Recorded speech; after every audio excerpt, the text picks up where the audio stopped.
तर दिल्लीतील जंतर मंतर इथल्या आंदोलनात मुंबईतील काही मराठी विद्यार्थी सहभागी झालेत। त्या विद्यार्थ्यांनी पोस्टर्स तयार करण्याचं काम करून दिलंय। आपल्या मागण्यांसाठीचा संदेश पुठ्ठा असेल किंवा कागद असेल त्यावर लिहून दिला जातोय। जोपर्यंत मागण्या मान्य होत नाहीत तोपर्यंत थकणार नाही आणि जंतर मंतर सोडणार नाही, अशा प्रतिक्रिया या पोस्टर्स तयार करणाऱ्या विद्यार्थ्यांनी दिल्यात। या विद्यार्थ्यांशी आमच्या प्रतिनिधींनी बातचीत केली आहे, पाहूया। आपल्यासोबत काही विद्यार्थी आहेत जे महाराष्ट्रातून सुद्धा आहेत। कुठून आहेस तू?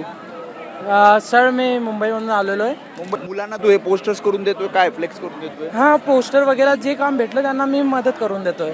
बरं, किती जणांची टीम आहे आता हे सगळं करून देते? कारण मी कागद असेल, पुठ्ठा असेल, मला वाटतं त्या पुठ्ठ्यावर कागदावर हां, तुम्ही जे भेटलं त्याच्यावर आपली कलाकारी दाखवायचा करून देतो आपण। कलर पण तू स्वतः आणले का इथे नाही, कलर हां इथून मिळाला। अच्छा, किती तुम्ही मुलं आलात सोबत? आम्ही हां 3 आहे। काय करता तुम्ही मुंबईमध्ये? ॲक्च्युली आम्ही रिफायनरीचा अभ्यास करतो दुबईसाठी, आणि बट आता स्टुडंटचे असे हे चालले, त्या कारणामुळे आम्ही इथे उपस्थित आहे, सपोर्ट करायला आले। किती महत्त्वाचं वाटतं, का वाटलं इथे यावं?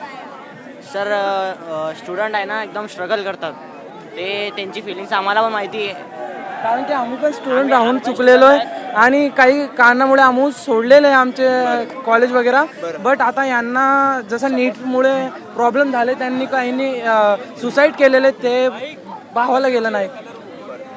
संविधान तभी सफल होगा जब उसे चलाने वाला नेता ईमानदार होगा। सो इनडायरेक्टली हा मेसेज आपल्या राजनीतिक लोकांसाठी आहे। बरं, हे स्वतः तुम्ही तयार करताय हे मेसेज की मग कोणी सांगते की असं लिहून पाहिजे? नाही, कोणी सांगत नाही, स्वतः थिंकिंग आहे ना। आमची पण थिंकिंग येतात आणि बाकीचे पण आम्हाला मोटिवेट करतात याच्यामध्ये सगळ्यांमध्ये। तुमचं काय म्हणणं, प्रत्येकाच्या हातात काही ना काही मेसेज हवाय? पाहिजेच हातात, प्रत्येकाच्या हातात काही ना काही मेसेज हवाच पाहिजे। कॅमेरामॅन अरविंद मार्गे, मी वेदांत रे, एबीपी माझा, दिल्ली। एबीपी माझा, उघडा डोळे बघा नीट।